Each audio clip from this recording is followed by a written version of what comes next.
Hi everybody. Today I'm doing this video to report on my first long trip in my Model Y long range Tesla. And prior to this, I would go down periodically to Florida in my Prius. And the Prius has a huge range, almost 500 miles or so on one full tank of gas. So going down to Florida, I normally do it in two legs. Spend a night overnight midway in Florence, South Carolina, and then finish the trip the following day. Uh, so with the Prius, I basically have to fill it up once each leg, if that, and I'm good. So the question is, well, how was the Tesla going to be on the way down compared to the Prius? So my first thought was that it was going to take a lot longer, and I would probably have to spend 2 nights uh, at hotels on the way because of the time required to charge. It would take longer, and I would need 2 nights instead of one. That did not turn out to be the case, and I only needed one night, and it turned out overall that the difference in the time of travel really wasn't that much different. Maybe slightly longer with the Tesla, but negligible.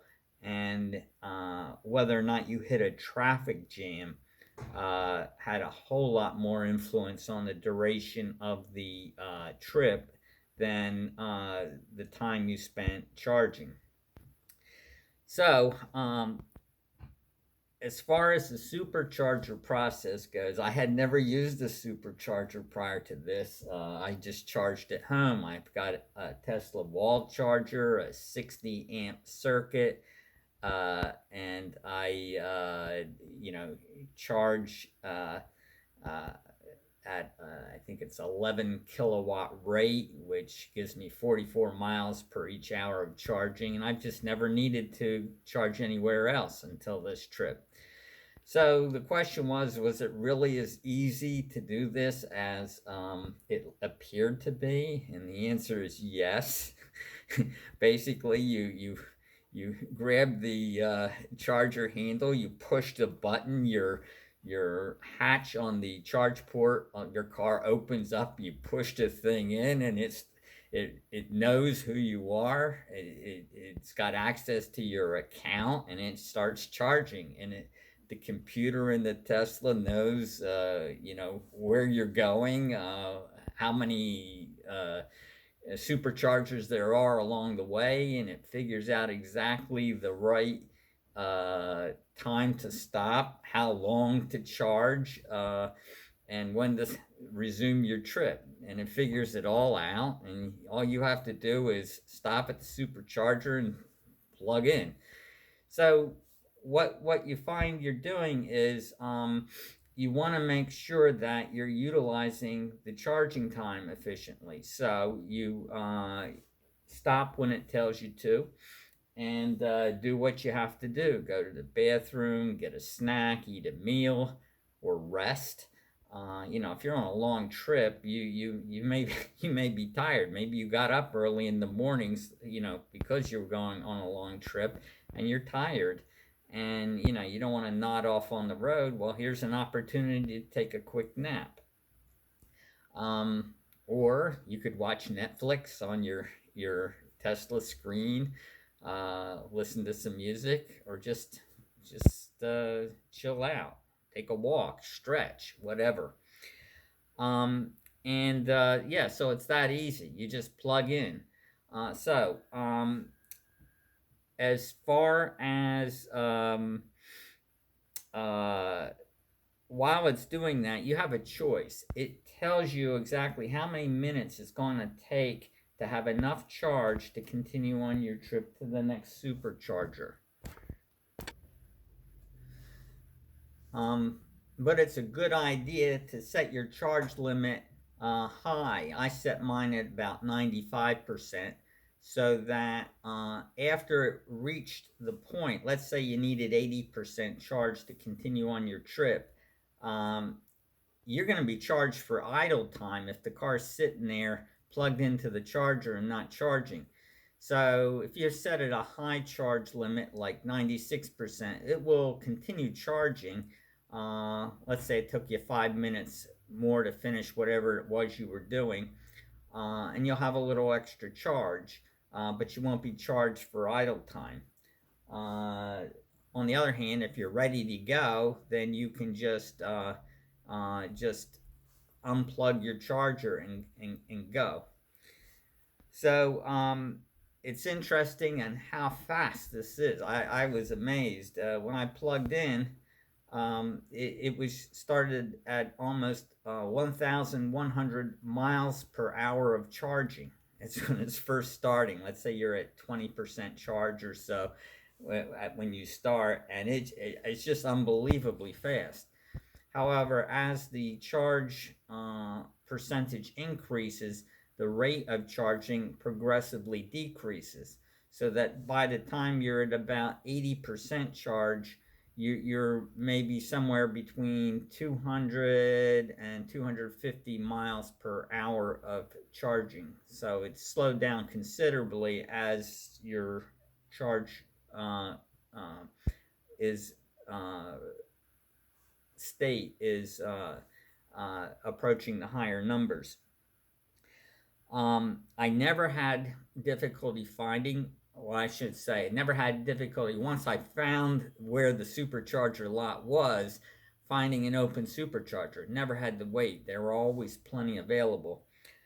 However, occasionally there would be a lot where the chargers were just difficult to spot, to see, to say, where the heck are they? You know, the GPS is telling you this is where it is and you can't see it.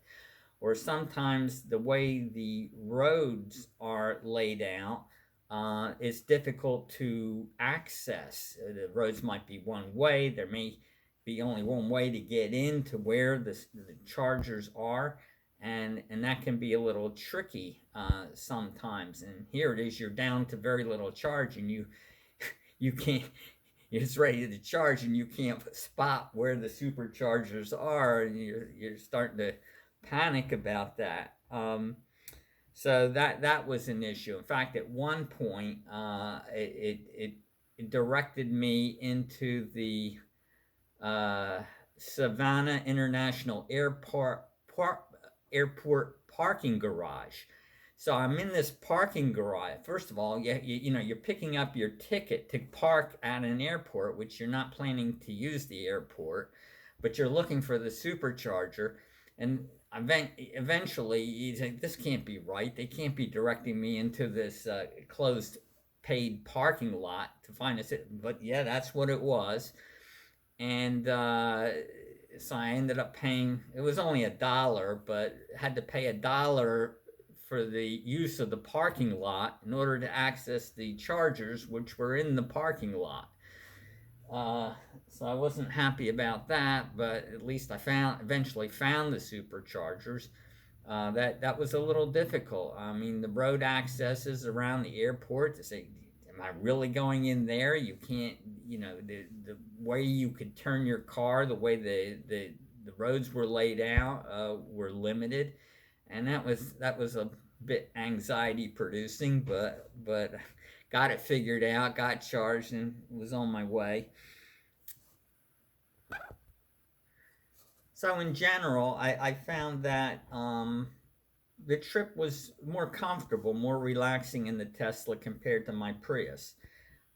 In my Prius, I would tend, because you never need to stop for gas, that just goes on forever. I would find myself tending to take longer legs, like maybe 3 hours or more at a stretch. And the last time I went down to Florida, I ended up having back pain for a couple of days, both going down there and then coming back. Just for sitting in the car so long without getting out. And I said, well, there's nothing preventing me from stopping more frequently if I'm in the Prius. I'm just saying that if the car can go on forever, you're kind of encouraged to uh, stop less frequently, and that's a harder stress on the body to not do more frequent stops.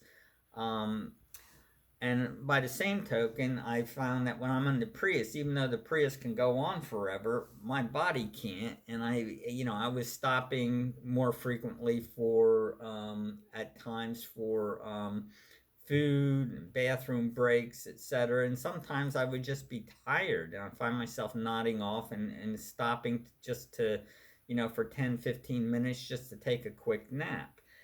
And if you're in the Tesla, you're just planning to do all that stuff while it's charging. So the duration of the trip isn't that much different in the Tesla compared to the Prius.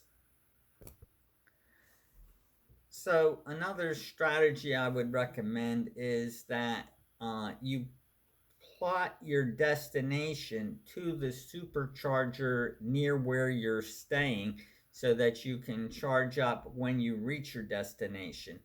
Um, Especially if the supercharger is not going to be real close to where you're staying, you'll at least be able to be charged up at your destination. Uh, and You won't have to go hunting for a supercharger after you've reached your destination right away, just to have some, a decent state of charge on the car when you get there. So yeah, that's something I would recommend as to give you one less hassle during your trip. So it was an interesting experience. It wasn't bad. I wouldn't hesitate to do it again. And so I hope you found this video interesting and will help you plan your trip. Thanks for watching.